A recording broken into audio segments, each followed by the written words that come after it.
My cheating wife panicked and begged for forgiveness. But she will face the consequences she deserves. I discovered my STBXW cheating about 7 months ago. I went through all the heartache, the denial, the pain, the pick-me attempts. I was seriously depressed for a long while. I never confronted her, but I was a total mess. She must have known I knew. She just didn't care, I guess, or at least I assumed that. About 2 to 3 months ago I was just done with it all. Done with her, done with the marriage, I just didn't care anymore. I completely checked out of the relationship and started preparing for divorce and my new life to come. I avoided my wife as much as possible. I tried to stay out of the house when she was home. I would not engage in conversation. When she asked me a question I would only answer yes, no or maybe or I don't know. I even left the divorce lawyer's bills out in the open. She must have known I was checked out and preparing to divorce. Kids even asked me about it, even they could see what was going on. I even did the "we both love you" speech. It's not your fault sometimes grown-ups can't be together anymore, etc. My wife was actually in the room and must have heard me talk to the kids. She didn't comment or object. I took her silence as consent. Anyways, a few days ago I met a girl I used to know in school, before I ever met my wife. We always had this tension between us. Some kind of chemistry. We would always flirt and be touchy, but we never actually did anything about it. Let's call her Monica, because I think she looks like Monica Bellucci. Monica and her family moved away before I found the guts actually do anything about it. I regretted that for a long time. But I was young, shy and stupid. I haven't been thinking about Monica for a long time actually. I haven't seen her for years. But as soon we met, the tension between us was palpable. Even more than I remember, and communication was effortless. She actually asked me out. I explained the situation to her with my STBXW. I told her I wanted to be officially separated before I started dating. I wasn't going to cheat. Monica respected that. She gave me her number and told me to give her a call as soon as I was done doing what I had to do. She told me she never married and she was really excited to get to know me again. I was even more excited. The encounter motivated me to finally confront my wife and officially get separation and divorce going. I was really happy when I went home and sat down waiting for my wife. I was actually grinning like a lunatic when I asked her to sit down and told her that we had to talk. I told her I've known about her cheating for a long time. I told her I assumed that she knew I knew, especially since I checked out of our relationship for the last 3-ish months. She didn't seem to mind that I no longer care. So, I told her I want to start dating and get on with my life. I concluded my speech with, "All taken into consideration, it's time for us to get divorced, don't you agree?" Her reaction was totally not what I expected. She started crying, not just regular crying either. Like a desperate soul-breaking noise. I have never heard anything like it. She was blabbering excuses, asking for second chances, that the affair didn't mean anything. We could fix this if we try counseling, etc. I was a bit shocked. I thought she would be happy. I told her she could go and be with this guy without guilt. He is obviously more important to her than her family. If he wasn't, why go with him in the first place? She must have known this would destroy us. She can't possibly be that stupid, can she? I told her if she believed we needed to fix our family or our marriage. The time to do that would have been 7 months ago before she had the affair. Now it's too late, it's broken beyond repair. I didn't think we had any problems in our marriage. She didn't talk to me and I am not a mind reader, so whatever it was I had no way of fixing it. Since she started this affair with the other guy, she obviously thought something was wrong or missing. Something that was so wrong that it couldn't be solved by talking to me. Something had to be so lacking or so wrong that she was okay with having our children grow up in a broken from there on in. If not, why do it? I clearly and calmly explained that there is no way for her to use this guy for the last 7 months, and there is no way to undo the pain and suffering she caused me. The pain she caused that made me arrived at this point of basically being indifferent. Or actually, I kind of hate her guts. I'm simply being civil for the sake of being able to co-parent our children in the future. I told her I didn't believe she ever cared about me. No person that cared even a little for someone else would put them through this kind of pain. They would not betray them in such a way that she had done. Her telling me that she loves me has no meaning or credibility because her actions conclusively prove otherwise. She became completely incoherent at this point. I could not make heads or tails of anything she said. It's just a jumbled mess. In the end, I had to call her sister. Because honestly, I wasn't going to take care of her. Her sister showed up and after I explained what was going on, she took her away. I felt tremendous relief when they were gone. Life, I could finally breathe for the first time in 7 months. I don't know what I'm looking for here. She must have known this was going to happen. She must have wanted it. She can't possibly be that stupid that she thinks this behavior, these choices she made, would result in anything other than divorce and a broken family. She is beautiful. She is smart. Our marriage was great up until she started her affair. I have accepted that life changes. I have moved past it. Now she is pretending like she loves me? That she wants us to remain married in a family? What could possibly be her motivation to have this major drama at this point? What could she gain? I mean, she couldn't possibly expect us to try to reconcile at this point. Could she? It must be some kind of ploy. I just can't figure out WTF it is. I have lots of evidence of her cheating. I live in a European country and this would mean no alimony or anything for her. Could that be it? Is she afraid I will out her? Could that be it? She wants me to feel sympathy so I don't tell people about what she did. Her AP is married, so maybe she is scared I will her his wife. I just can't get my head around it. Anyway, I just had to get this out of my head. I was hoping it would make more sense typed out. But no, I am just as confused now as when I started this rant. Update: my cheating STBXW confuses the hell out of me. So first of all, thank you to everyone. It's been overwhelming in many ways. I haven't had a chance to answer everyone, but I have tried to read everything. I posted 3 days after the conversation with my STBXW and I had hardly slept. Actually, I passed out reading messages on my computer. When I woke up the next day, I had an interesting keyboard pattern on my face and a much clearer mind. I decided to make some lists. For and against on the key points. I put a bunch of papers on the wall. I made a headline on each of them. Our kids, how to behave when meeting the wife, my marriage, Monica, questions to ask my wife, etc. The final document is too big to retype here, so I'll just cover some of the main points. My goal was trying to figure out what core principles I wanted in place and what are the most important things that I wanted to focus on. Then I went through each of those and evaluated whether or not I would actually be able to achieve anything meaningful from it, and what would be a meaningful result in the case I got anywhere. As for the kids, they are my #1 priority. I will increase my efforts to help them deal with this. More individual counseling, family counseling. I will arrange trips and spend more quality time together and make new memories. I will also involve the rest of the family on my side to drown them in love and help them through this. I will also talk to their teachers, coaches, etc. I want to make sure their support system is immediate and everywhere. I got an STI test and I've also booked DNA testing at the kids. Just thinking they might not be mine makes me very uncomfortable. But I have to make sure for their sake. If they're not mine, maybe there is some medical history they need to know about. What if they want to reach out to the real father when they get older? How will they see me if I don't act now to make sure?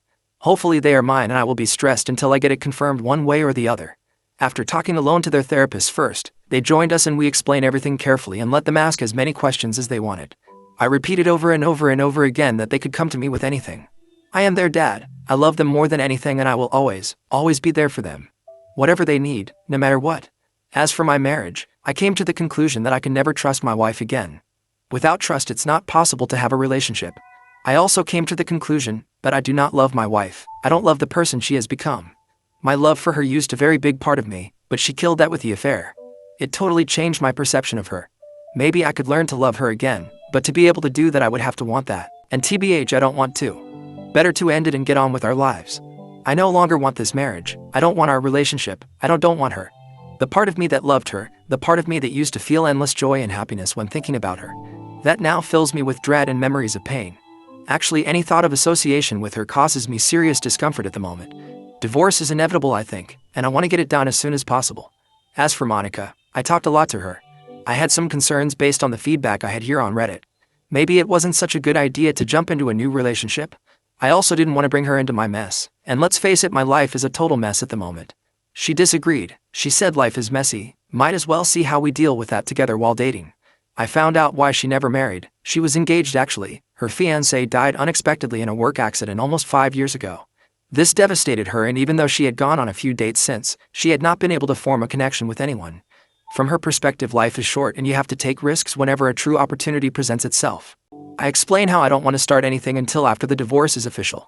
I don't want to cheat while I am technically married. She agrees and respects that. I also talked about how it could be perceived if we all of a sudden were an item out in the open for everyone to see. It would be easy to try to frame her as the homewrecker. I don't want that. She agreed, and we will wait a little bit after it's official until we do anything.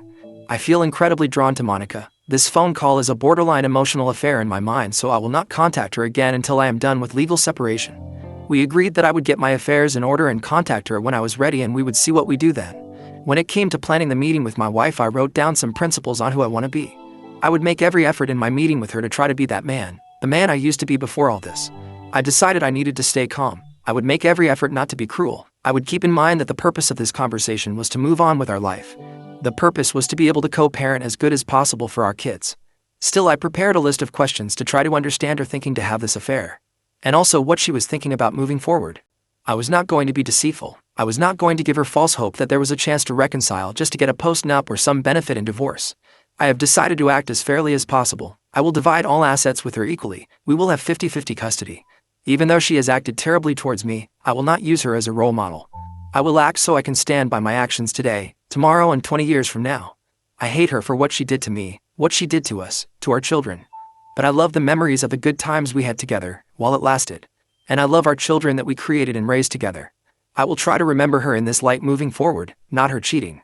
I can't carry hate in my heart, so at some point I need to forgive her so I can move on. Up until the point she cheated, I think we had a very good marriage. We would make love every day. We spent a lot of quality time together. We hardly ever argued. We sacrificed for each other willingly. I was actually very open with her up until I discovered her infidelity. I believed she was open with me as well, but now her action shows this not to be the case. So Saturday came and I went to see her. Her sister had warned me that she was not in good shape. She was not wrong. My STBXW looked absolutely horrible. Bloodshot eyes, swollen face, unkempt hair. She looked many sizes smaller than I remember, like she had imploded into herself. I doubt she has slept or eaten much this week. We all sat down and my wife was shaking almost uncontrollably. I felt surprisingly calm. I felt for her obvious pain, but not as a loving spouse. I felt for her pain like I would feel for an actor in a movie I was engaged in. I don't know how to explain the feeling really. It confirmed that I probably don't love her anymore. I just sat there and waited for her to collect herself enough to speak. She started several times but would break down crying. Watching her, it's clear it's not an act. I have seen her cry many times before but never like this. I guess people can fake cry, but I doubt anyone can fake the look of crying nonstop for a week mixed with soul-torturing sobs and giant snot bubbles. When she finally started talking, it was like a dam burst. She apologized every second word. Surprisingly, she didn't try to excuse herself or shift the blame to me. Her sister cried as well and would from time to time berate her.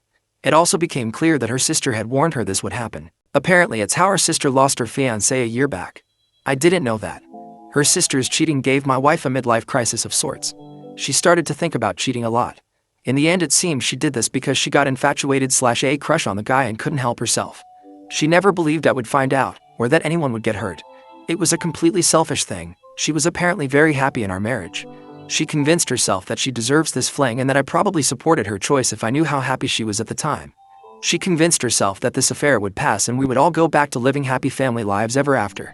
She had no idea I'd found out, and only when I started to check out did she start to question what was going on. I learned she broke up with the AP about 1.5 months ago. The buzz had started to wear off. She gave me her phone to check and she had blocked him. When I unblocked him, messages dating back 1.5 months started pouring in. She had been trying to re-engage me in our marriage, but I hadn't shown any interest of having anything to do with her. Up until I sat her down, she was convinced that we would be able to find a way back together and that we would end up stronger than ever. When she looked into my eyes when I confronted her, she understood that this was probably the end of the line. The reality of it all hit her like a ton of bricks. I tried asking her some questions, primarily about what it was in her mind that gave her the right to do this to us. To our children? Basically, it's nothing but selfishness on her part. I realized, like so many of you pointed out, I will never get the answers that I'm looking for because they don't exist. There is no acceptable reason for cheating, therefore I will never get an acceptable answer. I did, however, get closure in a weird way. I got to explain to her how badly she had hurt me. The incredible pain she had caused. I got her to accept that it's her fault that our marriage is broken and that our children will grow up in a broken home. This gave me a strange feeling of peace. She had been reading everything she could about fixing a broken marriage after infidelity. She had a complete timeline and detailed confession signed and everything ready for me. I haven't read it, I just gave it to my lawyer. She begged and begged and begged for a second chance. She would do anything she said. I told her I didn't believe her. In fact, I didn't believe anything she said. I just don't trust her. She asked me what she could do to fix it. I told her she broke it. If she doesn't know, how can she expect me to present her with a solution? I asked her if she was in my shoes, what would she answer to that? If anything. These types of questions went back and forth for a while. In the end, she conceded that had the roles been reversed, she probably wouldn't forgive this either. I told her I had gotten an STI test and that I would DNA test the kids. She completely broke down for about 20 minutes when she heard this. She insisted that this was the only time she had ever cheated or done anything out of line. Again, after some back and forth, she conceded that I had no reason to believe her, and if she was in my shoes, she would probably do the same. I asked her if AP's wife knew. She didn't know. She conceded that she deserved to know. I asked her if she should tell her or should I. She asked me if I would consider reconciling or marriage counseling if she told her.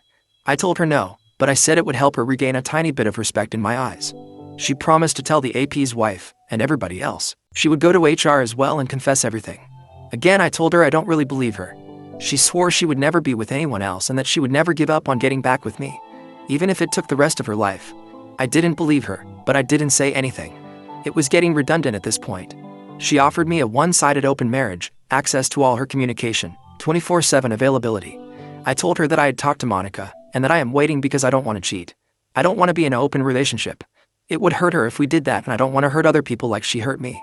I don't want to be her jailer either. Constantly snooping on her and being suspicious isn't grounds for a healthy relationship. I am not interested in intimacy without a deeper connection either. Sex for the sake of mechanical sex has no value for me. If I need mechanical release, can fix that on my own. I don't need a partner for that. At this point we were all exhausted. We had been going out for over 5 hours, and my wife had been crying on a scale from bad to absolutely horrifying almost the entire time.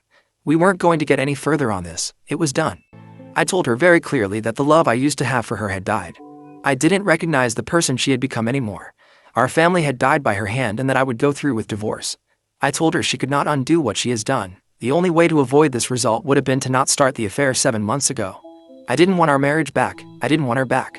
I did not want more pain. I suggested we go no contact for a while to get some distance and perspective. I told her I already filed and that my mind was made up. We could start family therapy to co-parent, but beyond that I don't even want to see her. This was incredibly painful to tell her. She was crying hard while mumbling no, no, no, no, no, please no, please no. When I got up to leave, she got a massive, almost explosive nosebleed. She started to reach for me, but she passed out.